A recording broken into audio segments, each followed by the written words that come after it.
in this. One of you said that there was a spike in the numbers of people being killed or injured on the roads in some member states. The problems are with the fact that cars are old, there's problems with road, there's more people using the roads, cyclists, pedestrians. But what we've done is to continue to focus on the objective, not just cutting victims by half by 2020, but also to reduce the number of people being injured on the roads. And it's only with the implementation of the directive that experts have told us from the ITCCC that we'll be able to drop the number of people being killed on the roads by 40,000 a year. So we're talking about an aeroplane full of people per year who won't be killed on the roads. And this, we have to think about the impact that this will have on potential victims and their families, and also the traffic. As you yourself said, Commissioner, the 2016 report has to be backed up by proposals which will strengthen the current measures. Without that, the revision of the directive and the proposals that you've just been made is a significant change. And what's most important to us is that European citizens should continue to be able to move around on our roads and feel protected and feel that they're moving around in full security. Thank you. Madam Rapporteur, dear colleagues, let me also congratulate you for this debate. It is very important. Cooperation means more safety on the roads, and let's not forget it means saving lives. So congratulations. The debate is closed and we vote on your report tomorrow. Now, congratulations and thank you, Madam Commissioner. Now I say welcome to Vice President of the Commission, Madam Mogherini. And we move to the next item on the agenda, which is a statement by High Representative on the situation in the Democratic Republic of Congo.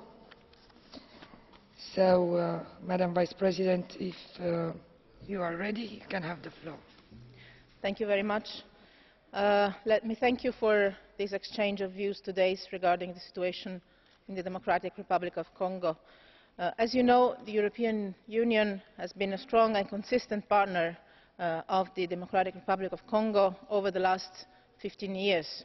In 2006, we provided the bulk of financing for the organisation of the first democratic elections in the history of Congo, and DRC has been one of our top priorities in Africa over the last decade. This includes 2 military operations and a sustained effort to support security sector reform with 2 CSDP missions, as well as more traditional areas of cooperation such as health, roads and natural resources management. Today, I think that many of you are especially concerned about the delays and uncertainties surrounding the electoral process, which includes the holding of local elections in 2015 and the legislative and presidential elections in 2016 at latest. The recent debate over the passing of a new electoral law has led to violent popular protests calling for respect of the constitutional timelines and to casualties. During these difficult moments, we called on all political forces to look for a consensus to facilitate an appeasement of the situation, and in particular we asked the government to exercise restraint, to maintain an open political space and allow for peaceful expression of opinion. The prerequisite of organising a general census before the legislative and presidential elections has now been dropped. This opens the door to organise the elections within the constitutional time frame. This is a very positive step, which I welcome, and I also know that some of you expressed opinions in the same direction. But respect for the Constitution goes wider than respect of timelines. Freedoms of speech and of the media, the right of peaceful assembly, the respect of the rights of the opposition are all essential components of a democracy. These critical elements will be part of our dialogue with the Congolese government with the objective of reducing the tension in the political climate. I am very much aware of, and I share, the concerns of the European Parliament for the situation of Dr. Denis Mukwege and of the Panzi Hospital. And let me say that I was honoured personally to sit in this very same room listening to his inspiring and dramatic words last November on the occasion of the Sakharov Prize. And I was also honoured to have, on that occasion, a very good meeting with him, looking for ways of cooperating on concrete projects. I wish to confirm you that the European Union is following with great vigilance the situation concerning his physical security as a human rights defender. I have also asked my representative in Kinshasa to inquire about disputes between the Congolese administration and the Panzi Hospital. I strongly support an amicable agreement between the Panzi Hospital and the Congolese administration. The holding of democratic elections leading to a peaceful transition of power will be key for the longer-term stability in DRC and in the wider region. Stability will also depend on other factors, in particular the neutralisation of all armed groups in eastern Congo. There has been some significant progress in this respect, thanks to the efforts of the Congolese army and MONUSCO. Nevertheless, important challenges remain, for example regarding the ex-M23 movement. Governments of DRC, Uganda and Rwanda should strengthen their collaboration to achieve a durable disarmament, demobilisation and reintegration of ex-combatants and their dependents. The FDLR rebel group remains a major threat for the long-term stability in the region. Linked with the Rwanda 1994 genocide ideology, this group has inflicted immense human suffering and has spoiled the DRC-Rwanda relations. With the support of the United Nations, there is now a unique opportunity to address one of the root causes of conflict in the Kivus. The FDLR movement has been given plenty of time by countries of the region to surrender peacefully. We discussed this in the Foreign Affairs Council last January, and we adopted at 28 Council conclusions, where we stated that the time has now come for military operations. Still, we also stress that we invite MONUSCO and FARDC to ensure full protection of civilians and respect of international humanitarian law during the operations. Let me reiterate our support for the UN involvement in promoting peace and stability. This includes the sustained efforts of MONUSCO and all troops contributing countries, as well as the personal efforts of the UN Special Envoy for the Great Lakes region. Honourable members, let me also stress that I know and I share your desire to curb the links between conflict and exploitation of natural resources in the Great Lakes region. As part of its comprehensive approach, the European Union has started to address the situation. Together with the Commission, as you might very well know, my predecessor has issued a joint communication on responsible sourcing of conflict minerals. And the Parliament and the Council are at this very same moment currently examining the draft regulations that went together with this communication. Finally, I would like to mention the European Union long-term commitment in the DRC in support for the preservation of Congolese national parks. This includes the Virunga Park, which is part of the UNESCO World Heritage. The future of this park is threatened by the granting of permits from oil exploitations that could lead to oil exploitation in the future. And let me assure you that we will continue to keep a close eye at national decisions that might impact on the sustainability of this park. To conclude, I would just like to share with you information that I have mandated Mr. Verweke, the EU Senior Coordinator for the Great Lakes region, to join a mission of special envoys that will go to Kinshasa just in the coming weeks to assess the situation and obviously report back. I thank you for your attention and I look forward to your debate and listening to your interventions today. Thank you. Thank you, Madam Vice President. Now we start the debate with the political groups. The first speaker is Mr. Stier for 2 minutes. Thank you, Madam Chair. The problems in the Democratic Republic of Congo are numerous.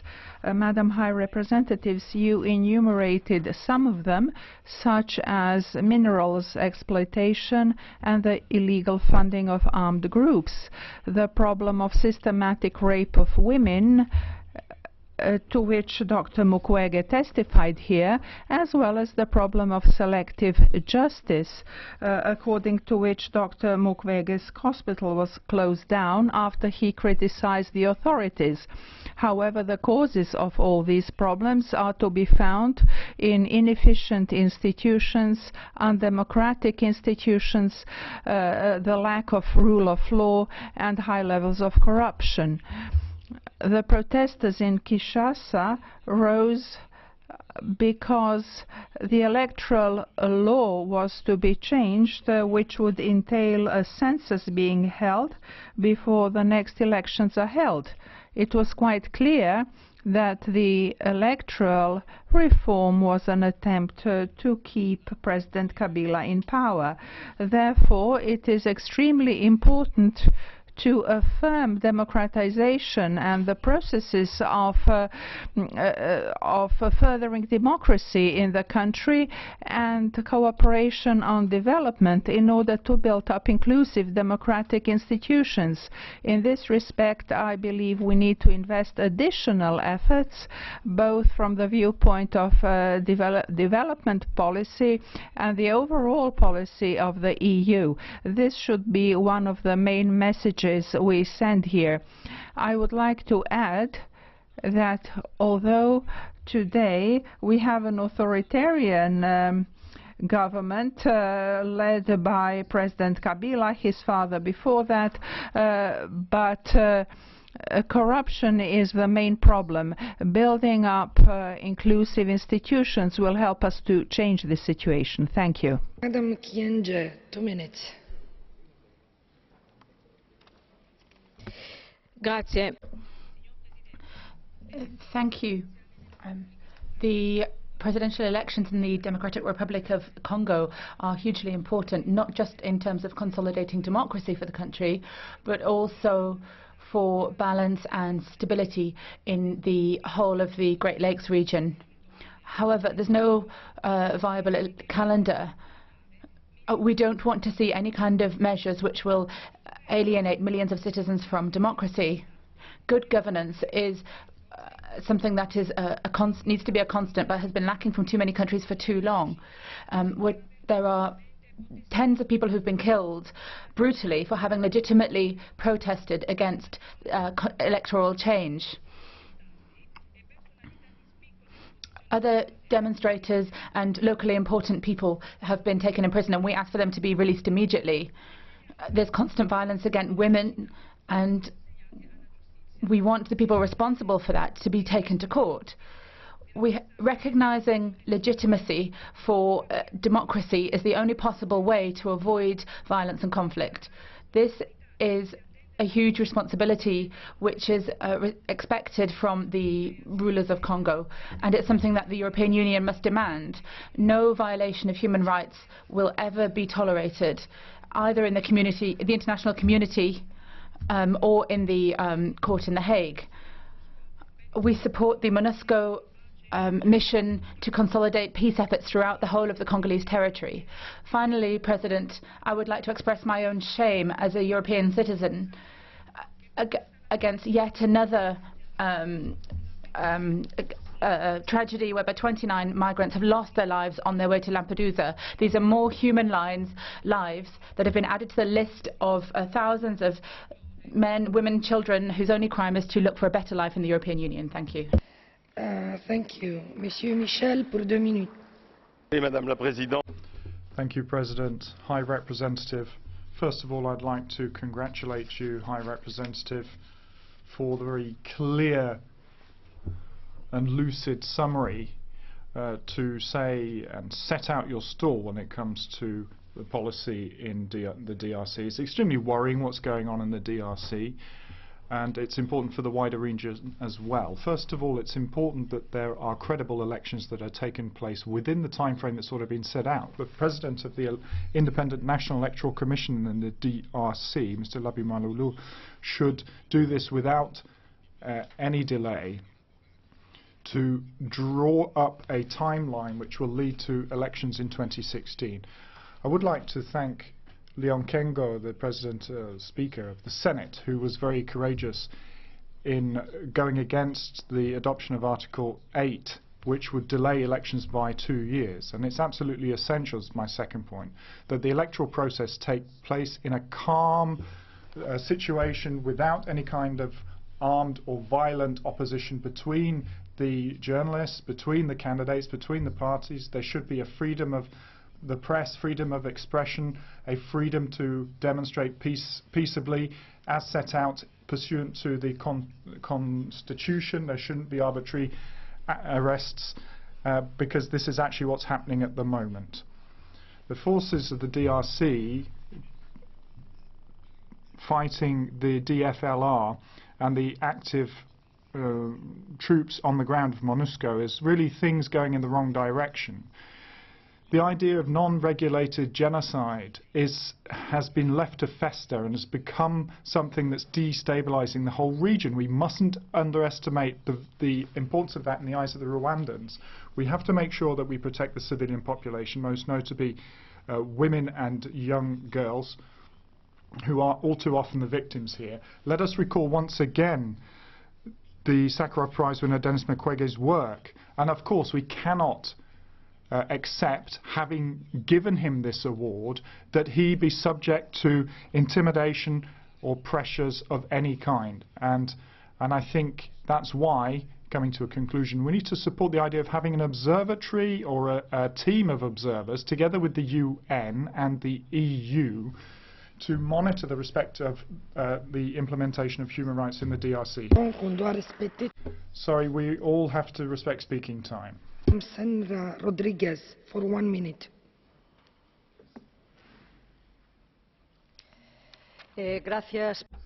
Thank you, Madam President. Once again, I'd like to stress here that each of the conflicts that we debate and analyse in this chamber are closely related to the interests of transnational companies and Western powers in exploiting the resources of these countries.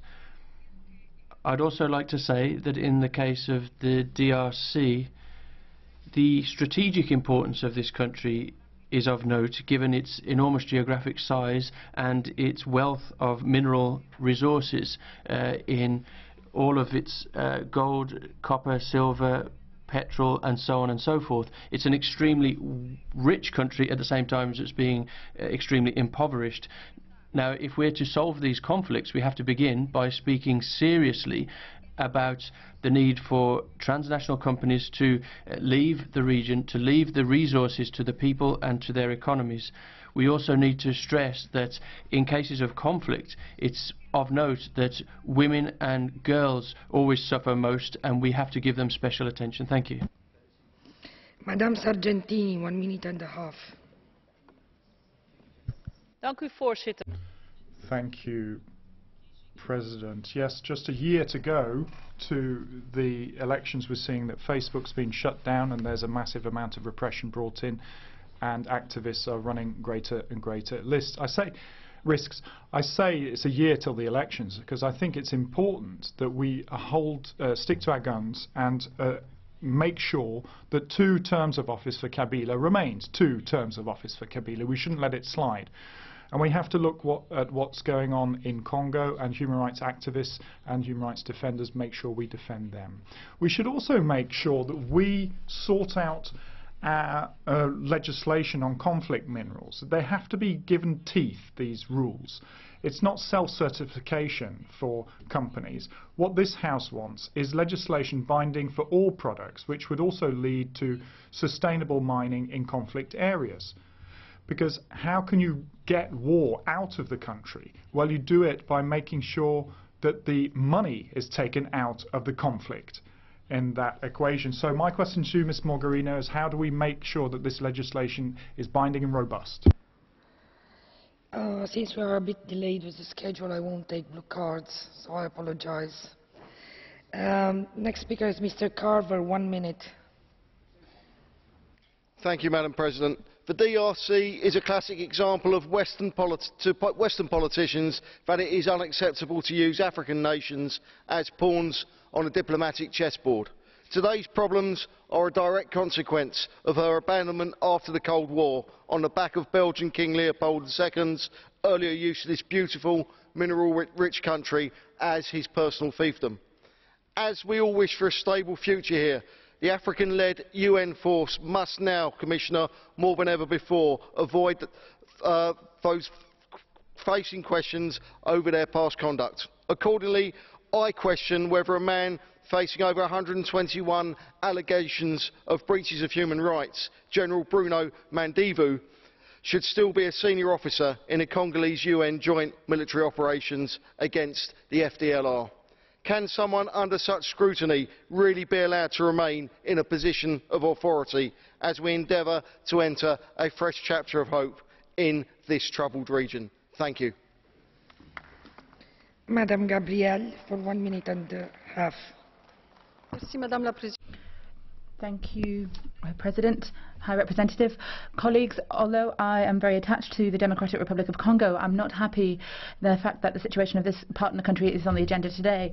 The decision on the 25th of January on the electoral law will not be enough to restore trust in the rest of this electoral period. There are 4 main points in the current situation. Firstly, the publication of a full electoral calendar, which is the subject to consensus, which has a detailed budget, and this was already asked for by the electoral monitoring campaign, which I led in last June. 8 months later, we still haven't made any progress. The government and the Independent National Electoral Commission can't continue to pass the buck. Secondly, the central point for any electoral cycle in RDC is dialogue between political parties. We have to encourage that, whether that's in working groups, in the INEC, or by other new initiatives that will create fora for discussion between parties in order to restore trust and ensure a smooth transition to power. Third key message, the implementation of the Addis Ababa Framework Agreement, the starting of military operations against the DFLR will only be decisive if real progress is made within the framework of the framework agreement. The commitments taken have to be followed by all players.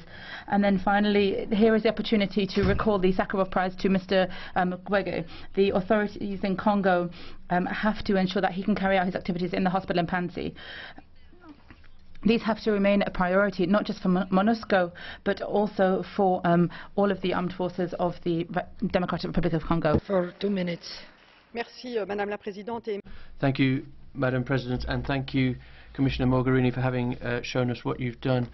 I agree with my colleague, Mr. Michel, when it comes to freedom of the press and the question of freedom of rights, but also when it comes to the electoral timetable, and I should support the idea of an observatory as suggested, but the European Union has to be consistent. It has other tools to carry out these tasks, for example, international trade.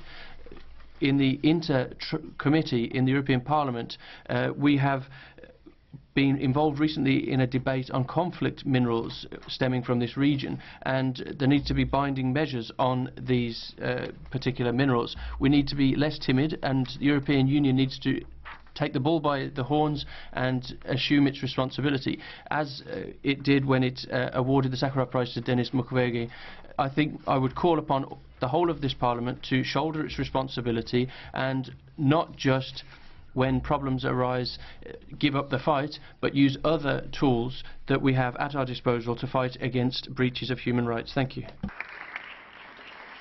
Mr. Pagazaurtundua, for 1 minute. Muchas gracias, Presidenta. Yo también apoyo. Thank you very much, Madam President. I also support the sensible proposals by Mr. Michel and the words of the most recent speaker. In November, we in the European Parliament awarded the Sakharov Prize to Dr. Mukwege, as has been mentioned, for having risked his life restoring the body and soul of women and children sexually attacked as a weapon of warfare. If you want to destroy a state and dismember it, you have to attack communities, and this is one of the most effective ways of doing it. In this chamber, Dr. Mukwege asked us not to let the Addis Ababa Agreement die. When it comes to the framework agreement for peace, security and cooperation with the DRC. This was signed less than 2 years ago, and now there's a year to go till the elections. After having heard Dr. Mukwege, I decided to take the stand against impunity for security. As Ms. Mogherini has said, we need to support the Special Envoy from the UN and engage ourselves and European society to make sure we get acceptable elections in 2017, and for that reason I support Mr. Michel's proposals. Thank you. Valenciano, 1 minute and a half. Gracias, Presidenta. Thank you, President. I am also one of the people who believes that we need to act urgently in DRC. I spoke with Denis Mukwege and he asked me to ask this Parliament to intervene. He needs protection. Since the 16th of November, his situation has just got worse.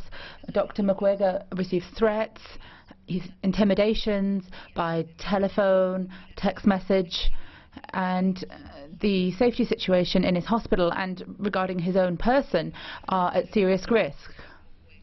I would like to recall the words said by Mr. Mukwege when he received the prize, and they should remain in our minds and in our hearts. This is really the time for the European Union and the Parliament to take resounding measures against the situation that we're seeing in the Democratic Republic of Congo. We can't give the Sakharov Prize to Denis Mukwege and now just abandon him when himself and his patients are at risk. There's been an increase in the number of rapes of children under the age of 5 years old. The Congolese government has done nothing. Denis Mukwege is asking for an international investigation to this situation. We need an international investigation. We need a direct commitment from the European Union to work towards peace and dignity in the Congo and to ensure the personal safety of Denis Mukwege, who has come here in person to ask for it. Thank you very much. Thank you. Mr. Guerrero Salom, 1 minute. Muchas gracias, señora Presidenta. Thank you very much, Madam President. Thank you very much to the High Representative. The repression last month undertaken by the Congolese government caused the death of at least 30 citizens. That is a dramatic number, but there are thousands of dead, 500,000 displaced people, and many millions besides that need humanitarian aid as a result of the rapes and other attacks in the region. This is part and parcel of the approach of persecution taken by the leaders of the country against members of civil society in practically all of the strata of society. Together with the African Union, we need to involve all parties in a peace plan involving democratic, safe and fair elections. We need to have a decisive, firm and fair policy on the question of conflict minerals. These cannot be used to fund armed groups in the region. Now, I think this is what the European Parliament should be asking of the European Commission as a whole, and that is why we're saying it to you, High Representative, in this debate. Thank you. Mr. Frunzulică, 1 minute. Thank you, Mrs. President. The recent events in the Democratic Republic of Congo are unacceptable, and the rise of violence must be condemned by all means. The Parliament has taken an important decision by enacting the electoral law. We expect that the Democratic Republic of Congo promptly sets a date for the presidential elections in 2016. The humanitarian crisis in Congo deteriorates every day, with a mix of threats for the safety of the population, such as conflicts for minerals, the sexual violence used as a conflict weapon, and tough repression by the government. It seems this country falls step by step into chaos. I believe that the intimidations and the arrest of political opponents, human rights defenders and the repression of civil society should be stopped by all means, and I'm expecting that the European Commission is going to take the necessary steps in order to stop it. And I'm very concerned for the safety of our Sakharov Prize winner, Denis Mukwege, whose hospital has been clearly targeted days after visiting our house. We expect as well that MINUSCO will take the necessary measures in order to fulfill its main task, protection of Vielen Dank, Herr Kollege. Thank you very much, Mr. Frunzulică. Now we move on to the Catch the Eye procedure. Mr. Marias is first.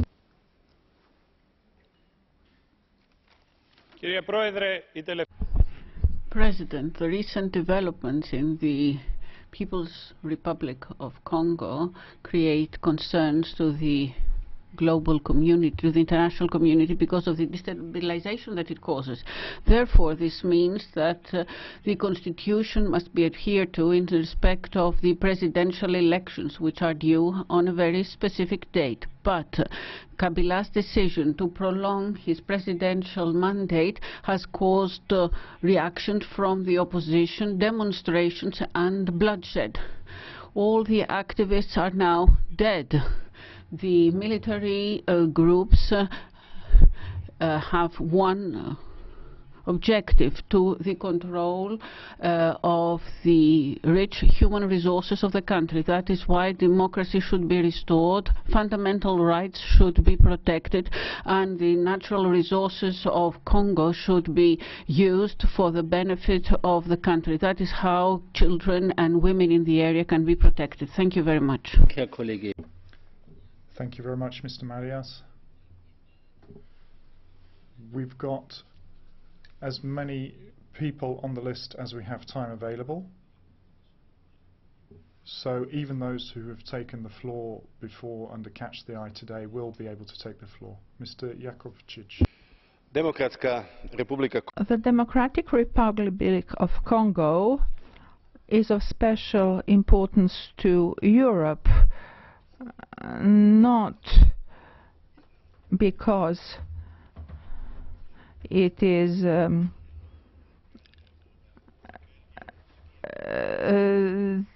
country that belonged to King Leopold of Belgium.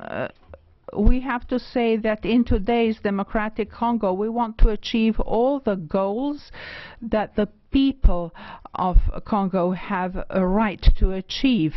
If we gave Mr. Mukwege a prestigious prize, we have to have a policy in accordance with that. That's why I appeal to the High Representative to resolve the situation in Congo through democratic means and through elections, because that will show who the people have elected. Thank you very much, Ms. Ribasi.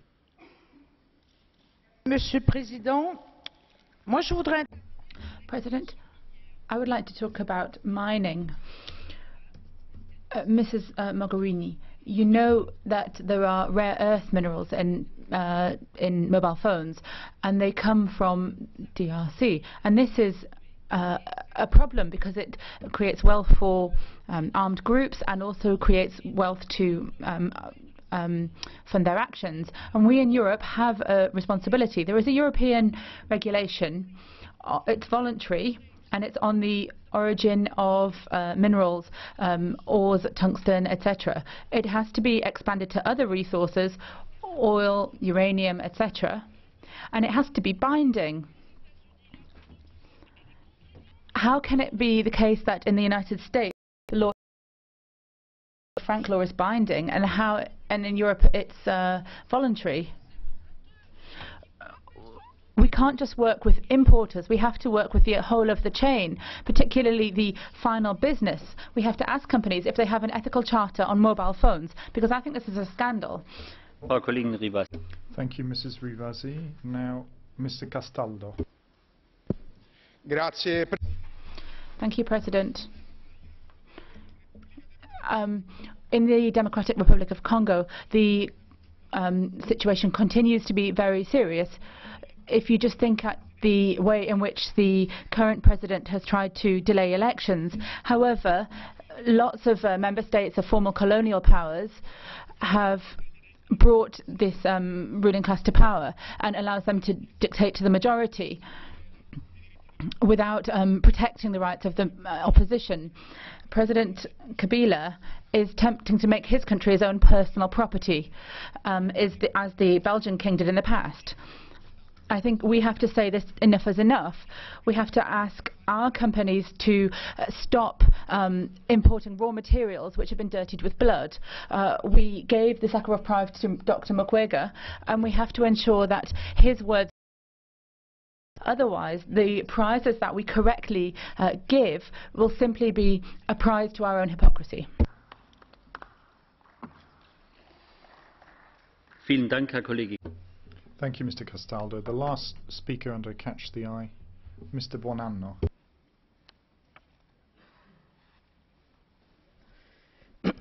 Grazie, signor Presidente. Thank you, President.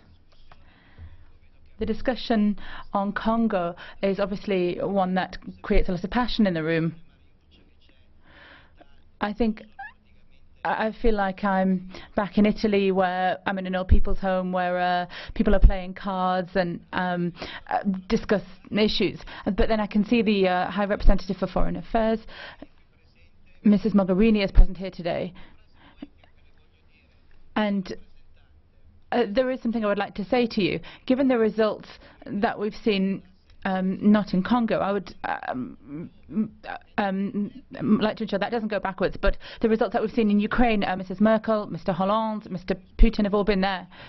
But you have done absolutely nothing. You've done absolutely nothing for Europe here. And you come into this room, you're here and you're half asleep. Europe doesn't count. Wake up, everyone. Wake up. Svegliatevi! Wake up. We're all fast asleep. We need Europe. The speaker is cut off. Thank you very much, Mr. Buonanno. You have not the floor anymore.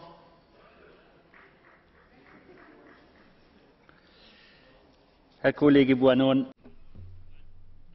Mr. Buonanno, you spoke far beyond your speaking time, and your final comments will be concealed from the general public because they weren't translated by the interpreters. That concludes the Catch the Eye. Mrs. Mogherini, you have the floor. Grazie, Presidente. Vedo. Thank you, President. From the list of speakers on this afternoon, and on the following points, we have the point on Ukraine. Mr. Buonanno isn't on the speaking list for the Ukraine point. Perhaps he would like to come and put his name on the list if he wants to speak about that. He can come back in an hour or so and speak on that.